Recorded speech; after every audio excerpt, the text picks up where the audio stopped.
এক লোকের বাবা ছিল চোর, কিন্তু তার ছেলে অনেক ভালো। আপনি কি তারা বলতে পারবেন তুই চোরের ঘরের চোর? বলতে পারবেন? চুরি করছে বাবা, ওর কি দোষ? আমাদের কারো নাক লম্বা, কারো খাটো, আমরা কেউ কালো কেউ সাদা। একটা মানুষ বেটে একটু শর্ট খাটো, তুমি তাকে ও বাচ্চা এবার বলিও না, তো আমরা বলি কি বলি না? শুধু বাইকটা নেই, পারলে আরো কত খারাপ কথা বলি। কারোর সাথে মনোভাব পার্থক্য আছে, তার নামে একটা বিকৃত নাম দিয়ে দিই, ফেসবুকে তারা নিয়ে হাসাহাসি করি, বিভিন্ন জায়গায় বলি এটা যে হারাম কাজ, এটা আমাদের হিতাহিত জ্ঞানে নেই। আমার মতের বিরুদ্ধে হলে তার বিরুদ্ধে সবই হালাল আমার কাছে, আমার নফস আমার কাছে সেটাই তুলে ধরেছে। তো কোরআন আমাদেরকে বলেছে ওয়ালা তানাবাযু বিল আলকাব, কেউ কাউকে মন্দ নামে ডাকবা না। আমি দৃষ্টান্ত দিতে পারি অনেক, দিলে আপনারা অনেকে বুঝে যাবেন যে কাকে কি বলছে, আমি বলবো না। অনেক সময় আলেমরা আমাদের ক্ষেত্রে এটা হয় যে আমি এক আলেমরে দেখতে পারি না, আমার মতের বিরুদ্ধে, আমার দলের আলেম না, এই জন্য তার নামে একটা বাজে ইয়া দিয়ে দিলাম। আমি এরকম 10টা এক্সাম্পল দিলে আপনারা খুব ভালো বুঝতেন, সুবিধা হইতো বুঝতে, কিন্তু বললে ওইটার প্রচারণা হবে, সেজন্য আমি বললাম না। এরকম নানান টাইটেল দিয়ে দিয়ে মানুষকে হেয় করা আমাদের সমাজে আছে না নাই? জায়েজ নাই। তাকে আপনি তার সুন্দর নামে ডাকবেন, দোষ থাকলে গঠনমূলক সমালোচনা করবেন। মন্দ নাম আপনি দিতে পারেন না, উপাধি দিতে পারেন না, কিন্তু দেওয়া হয়। মনে করেন কথার কথা, আপনার বাসার একটা বৌমা আছে, এই বেচারির হয়তো তার একটা কোনো দুর্বল দিক আছে, আপনি তারে মন্দ সেই চরিত্রের কারণে, দোষের কারণে তার একটা নাম দিলেন। কি নাম দিলেন? কথার কথা ফটাবাস বা মাইক আসছে বা এমন কিছু বললেন যে এই নামেই তার সবাই ডাকাডাকি শুরু করলো। এগুলো আমাদের সমাজে আছে না নেই? হতে পারে তার দোষ আছে, সমালোচনা করেন, তাকে নসিহা করেন, কিন্তু সেটা না, তার ওই নামটা উঠাই দিল, ওই খারাপ নামেই সবাই তাকে চিনে। এটা ইসলামে জায়েজ নাই, একজন মুসলমানদের এটা হারাম, আল্লাহ তাআলা সেটা নিষেধ করেছেন। তাহলে 3টা হলো, প্রথমটা হলো বিদ্রুপ করা নিষেধ, দ্বিতীয়ত হলো পারস্পরিক দোষারোপ করা, বিভিন্ন নিন্দামন্দ করে বেড়ানো, এটা নিষেধ। আর তৃতীয়ত হলো মন্দ নামে ডাকা নিষেধ। চতুর্থ হলো আল্লাহ রাব্বুল আলামিন বলেছেন ইয়া আইয়ুহাল্লাযীনা আমানু, এই যে আবার ঈমানদারদেরকে ডেকে বলছেন এই যে তানিবু কাসীরাম মিনাজ-যন, তোমরা অনেক মন্দ ধারণা থেকে বেঁচে থাকো। ইন্না বাযায-যন্নি ইসম, কারণ কিছু কিছু মন্দ ধারণা গুনাহের কথা। আহারে, এই অপরাধের কথা যদি বলেন তো আমি বলবো আমরা যারা ইসলাম চর্চা করি, মানে হুজুর মানুষ, আমাদের সবচেয়ে পছন্দের গুনাহ হলো এটা, খুব পছন্দের আইটেমের গুনাহ হলো এটা, মন্দ ধারণা করা। ওই হুজুর এই মাসালা কেন বলছে? নিশ্চয়ই দান্দা এটা। ওই হুজুর ওই দিক কেন বলতেছে? নিশ্চয়ই ওর দান্দা এটা। মানুষ সম্পর্কে এরকম মন্দ ধারণা আমরা করি কি করি না? নবী করিম সাল্লাল্লাহু আলাইহি ওয়াসাল্লাম বলেছেন ইয়াকুম ওয়াজ-যন ফাইন্নাজ-যন্না আকযাবুল হাদিস, তোমরা মন্দ ধারণা থেকে বেঁচে থাকবে, কারণ মন্দ ধারণা করা সবচেয়ে বড় মিথ্যা কথা। যে চোর কুল্লু এনানিয়া তারা সব অফিসে আরেকজনকে চোর মনে করে। এই জন্য ইমানদার কখনো কারোর প্রতি মন্দ ধারণা করবে, যথাসম্ভব সুন্দর ধারণা করবে। হ্যাঁ, মন্দ ধারণা করার মতো গ্রাউন্ড পেয়ে গেছেন, আলামত আছে শক্তিশালী, আপনি তখন ধারণা করেন, কিন্তু অহেতুক মন্দ ধারণা করবেন না। মন্দ ধারণা করলে কিয়ামতের ময়দানে আল্লাহ আপনাকে বলবেন অমুকের বিরুদ্ধে তুমি মন্দ ধারণা করছিলা, হাজির করো প্রমাণ, সে ওই মন্দ। যদি হাজির করতে না পারে তাহলে মন্দ ধারণা করার কারণে আমলনামাতে একটা কবিরা গুনাহ লেখা হবে। এটা সাগীরা গুনাহ না। তাহসাবুনাহু হাইয়িনা ওয়া হুয়া ইনদাল্লাহি আযীম। আল্লাহ বলেছেন কারোর সম্পর্কে একটা কথা উঠাই দিলাম, এটাকে তোমরা খুব ছোট কথা মনে করো, এটা আল্লাহর কাছে অনেক বড় ব্যাপার।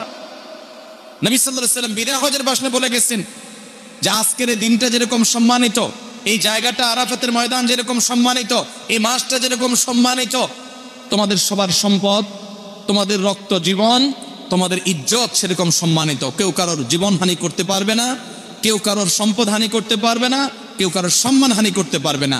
আমরা বেশিরভাগ মানুষ কারোর টাকা মেরে খাই না, আলহামদুলিল্লাহ, চোর ডাকাইত না, চিটার বাটপার না, আমরা বেশিরভাগ মানুষ খুনি না, মানুষ খুন করি না, কিন্তু প্রায় বেশিরভাগ মানুষ আমরা মানুষের চরিত্র হনন করি, সম্মান হানি করি, এই কবিরা গুনাহ করি। শয়তান আমাদের কাছে এটা কোনো দর্শনীয় বিষয় হিসাবে দেখায় না, আছে না নেই? আপনি কিন্তু মানুষ খুন করেন না, আপনি মানুষের টাকা চুরি করেন না, আলহামদুলিল্লাহ, কিন্তু আপনি কি করেন? একটা মানুষকে অসম্মান করেন, একটা মানুষের মর্যাদা নষ্ট করেন। এই রোগটা আমাদের মধ্যে আছে না নাই? একটা মানুষকে নিয়ে মন্দ ধারণা করেন, এটাতে তার অবমর্যাদা হয় কি হয় না? না। ইমানদার সবসময় তার একটা জিনিস দেখে খারাপ ধারণা করতে পারে না, আবার ভালো ধারণা করার গ্রাউন্ডও আছে, সে ব্যাখ্যাও হতে পারে, তো সে ভালোটাকে ব্যাখ্যা করবে। এমনকি একটা কাজের 100টা ব্যাখ্যা 99টা খারাপ, একটা ব্যাখ্যা ভালো হতে পারে, মুসলমান সেটাই করবে এবং সুধারণা পোষণ করবে, ইমানদার প্রতি ভালো ধারণা পোষণ করবে। আমরা কিন্তু সেটা করি না। আমরা তিল হলে তাল বানায় নিই এবং নিজের মনের মাধুরী মিশিয়ে মানুষ সম্পর্কে আমরা মন্তব্য করি। এগুলা মানুষের ভালো চরিত্র না। ভাইরা আমার, কোরআনের আলোকে আপনার চরিত্র আমার চরিত্র আসলে একটু আমরা মিলাই। আমরা কি মুসলমান? আমরা কোথায় দাঁড়িয়ে আছি? আমরা কি মুত্তাকি? এই কোরআন কোথায়, আমরা কোথায়? আল্লাহ আপনাকে আমাকে আত্মশুদ্ধি করার তৌফিক দান করুন। তাহলে সূরা হুজরাতের তৃতীয় আলোচিত বিষয়বস্তু হলো 7টি মন্দ চরিত্র থেকে বাঁচাবার জন্য আত্মশুদ্ধির সংগ্রাম করতে সূরা হুজরাতে আল্লাহ আমাদেরকে বলেছেন। তার প্রথমটি বলেছিলাম বিদ্রুপ না করা, কাউকে নিয়ে হাসাহাসি না করা।